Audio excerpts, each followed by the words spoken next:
में डिवाइड होता है। सबसे पहले एएनएस होता है एक तरीके से ऑटोनोमिक नर्वस सिस्टम। ऑटोनोमिक मतलब होता है ऑटोमेटिक, मींस कि ये एक तरीके से ऑटोमेटिक फंक्शन करता है। ऐसे फंक्शन ब्रेन के जो हमारे ऑटोमेटिक होते हैं बॉडी के अंदर, जैसे हमारे स्मूथ मसल्स के जितने भी स्मूथ मसल्स में कॉन्ट्रैक्शन रिलैक्सेशन होता है वो हमारे खुद के कंट्रोल में नहीं होता। सो दैट्स वाई हम कह सकते हैं कि वो एक इनवॉलंटरी फंक्शन है। एग्जाम्पल के तौर पर हम देख सकते हैं कि हमारा हार्ट बीट क्या है, हमारे कंट्रोल में नहीं है। हम उसको ना तो हम उसको अपने हिसाब से बंद कर सकते हैं, ना हम उसको अपने हिसाब से स्टार्ट कर सकते हैं। तो एक तरीके से हार्ट बीट हो गया।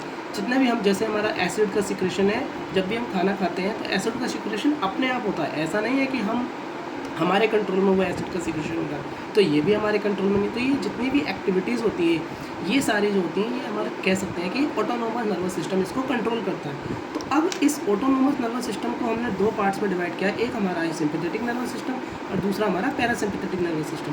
जो सिंपैथेटिक नर्वस सिस्टम है, ये सिस्टम जब एक्टिवेट होता है जब हमारी कोई इमरजेंसी कंडीशन आती है। जब भी हमारी कोई इमरजेंसी कंडीशन आती है, like fight and flight condition आती है, फाइट एंड फ्लाइट कंडीशन आती है, तब हम कह सकते हैं कि हमारा ये सिंपैथेटिक नर्वस सिस्टम वर्क करता है। अब ऐसी कौन सी कंडीशन है जिसमें हम कह सकते हैं कि इमरजेंसी कंडीशन है, जैसे हमारे पास कभी भी हमको कोई एक ऐसा एहसास, जैसे कि हमको फियर लगता है। जब भी हमें फियर होता है तो हमने कुछ चीज़ें देखी होंगी, स्टार्ट 2 या 3 चीज़ें ऐसी होती हैं उसमें, जैसे कि हम ये कह सकते हैं जब भी हमें फियर होता है तो हमारा सबसे पहले एक हार्ट बीट फास्ट हो जाता है। जब भी फियर होता है तो हार्ट बीट फास्ट हो जाता है। पीपल का डायलेशन होता है, पीपल एकदम से डायलेट हो जाते हैं, बहुत आंखें जो होती हैं फटी की फटी रह जाती हैं। तो ये कुछ ऐसी चीज़ें हैं। और हमारा क्या होता है, एसिड का सिक्रेशन बिल्कुल ख़त्म हो जाता है। ऐसा है कि डर लगता है कभी, ऐसा तो नहीं कि हमको खाना चाहिए, ला भूख लग रही है, नहीं लगती ना, क्यों? क्योंकि एसिड का सिक्रेशन बिल्कुल सप्रेस हो जाता है। दैट्स वाई ये एक इमरजेंसी कंडीशन होती है। इसमें हमारा सिंपैथेटिक नर्वस सिस्टम काम करता है। इसी के अपोजिट हमारा एक सिस्टम है जिसको हम बोलते हैं पैरासिम्पैथेटिक नर्वस सिस्टम। ये पैरासिम्पैथेटिक नर्वस सिस्टम को हम ये बोलते हैं सिंपली, ये हमारा होता है रेस्ट एंड डाइजेस्ट सिस्टम। इसको बोलते हैं रेस्ट एंड डाइजेस्ट सिस्टम होता है। ये हमारा काम करता है रिलैक्सिंग स्टेट में और रेस्टिंग कंडीशन में ये हमारा काम करता है। जैसे ये हमारा फाइट एंड फ्लाइट कंडीशन में कर रहता है, इमरजेंसी में ये हम रिलैक्स रहते हैं तब करता है।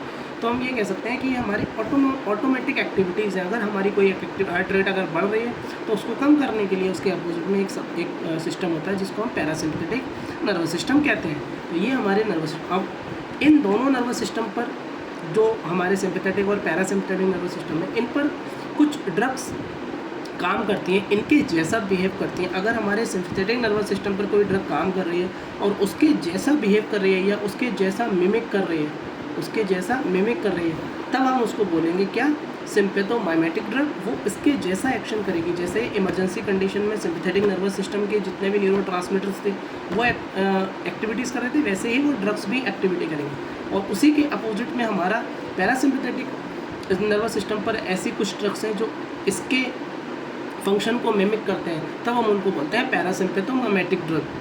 ओके, सो माइमेटिक ड्रग एक तरीके से सिंपली यही कह सकते हैं कि इसके जैसा काम करते हैं, जैसा नेचुरली बॉडी के अंदर न्यूरोट्रांसमीटर काम करते हैं, वैसे ही हमारे ये बाहर से जो ड्रग लिए जाते हैं, जो कुछ एजेंट्स लिए जाते हैं, उनको उन्हीं की तरह फंक्शन करते हैं, जिसको हम कहते हैं सिम्पैथोमाइमेटिक एंड पैरासिम्पैथोमाइमेटिक ड्रग्स होते हैं। ओके, तो यही हमें पढ़ना है इस पूरे चैप्टर में।